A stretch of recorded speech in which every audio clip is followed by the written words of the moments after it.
IG. Yes, it's been a minute, but I had to come back here on this final Friday of October. And I'm going to be talking to a young lady who is originally from Detroit who launched her own sneaker line. Yeah.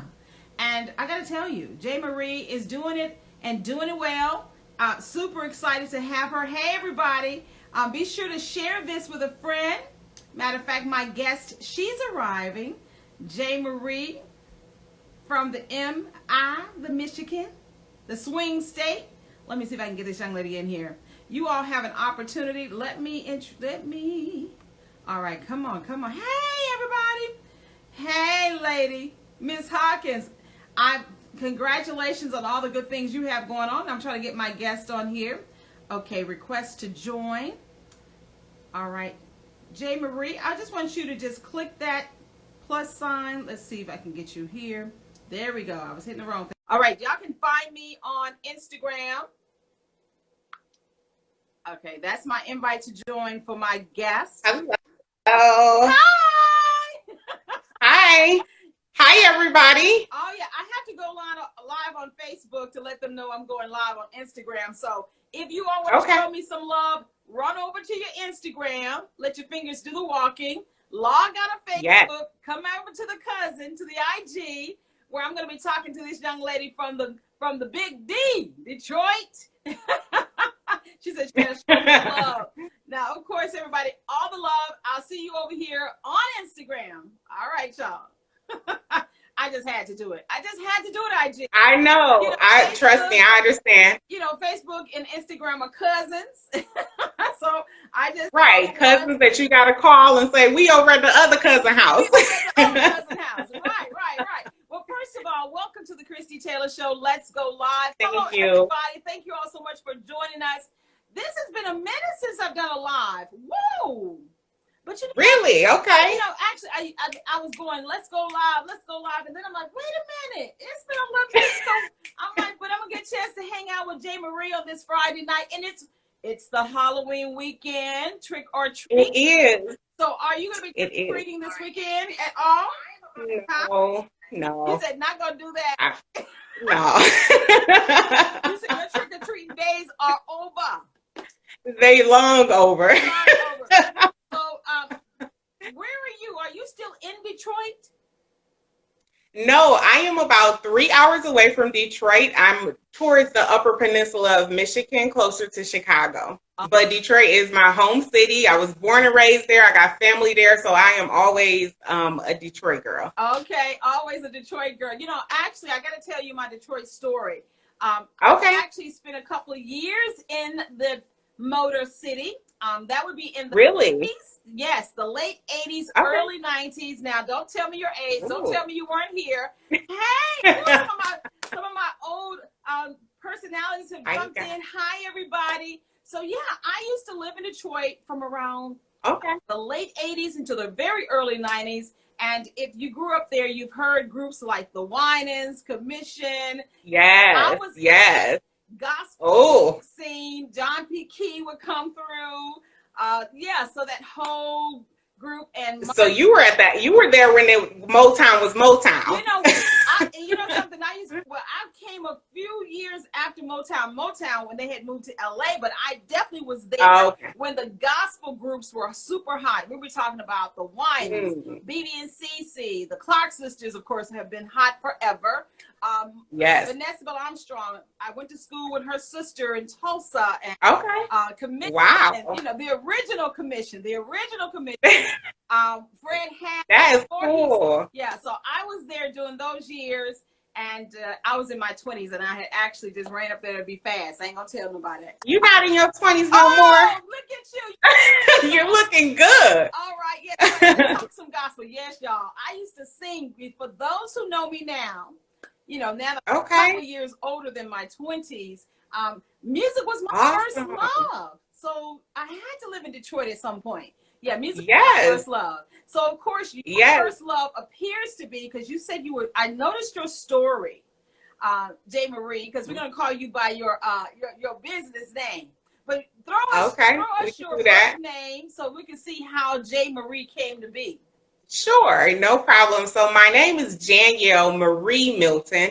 So I just took the first initial of my first name and added it with my middle name. Everybody always calls me J anyway, or J Marie. So I just was like, you know what, that works. It's J Marie Premium Sneakers. Why not? Why not? First of all, J. Marie Premium Sneakers, everybody from the D don't launch a sneaker line. So I got to know the story. Sure, Get into that. absolutely.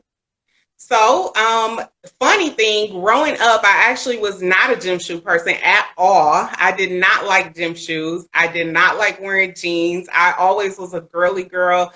Put me in a dress, put me in heels, makeup, the whole nine. Anything that made you feel girly, I was that. However, I graduated from college. I settled in corporate America. At the time, I was living in downtown Detroit. Anybody who knows working downtown of any metropolitan city, it's a lot of parking structures and a lot of walking because you got to get where you got to go.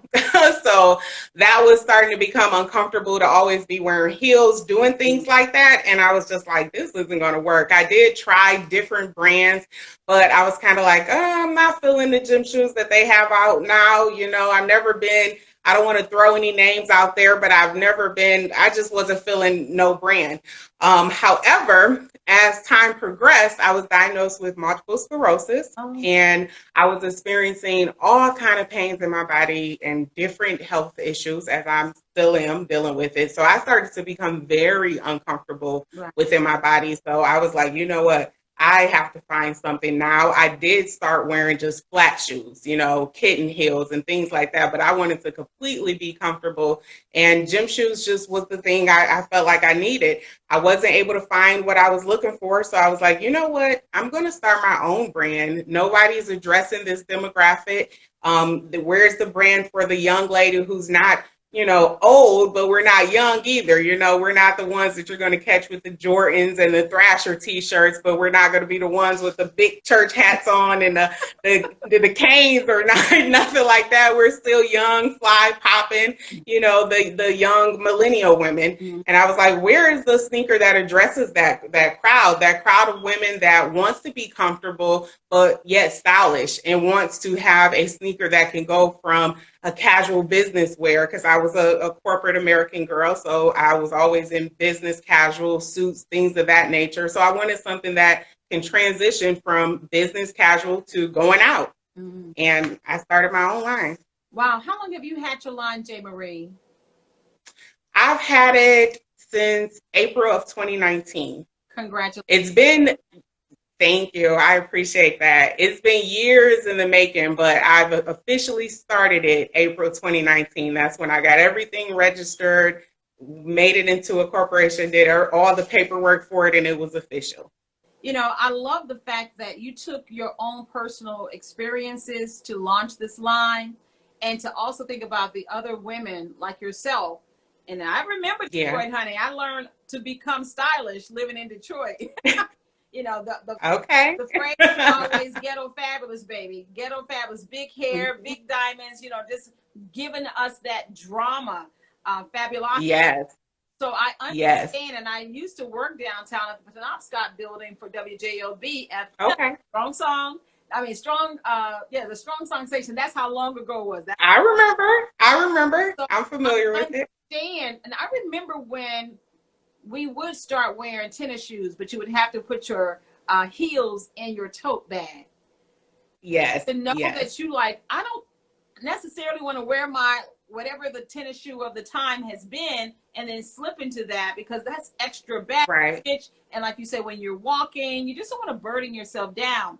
So can we talk about, we know the story about, the why, but can we just kind of move into your diagnosis, MS?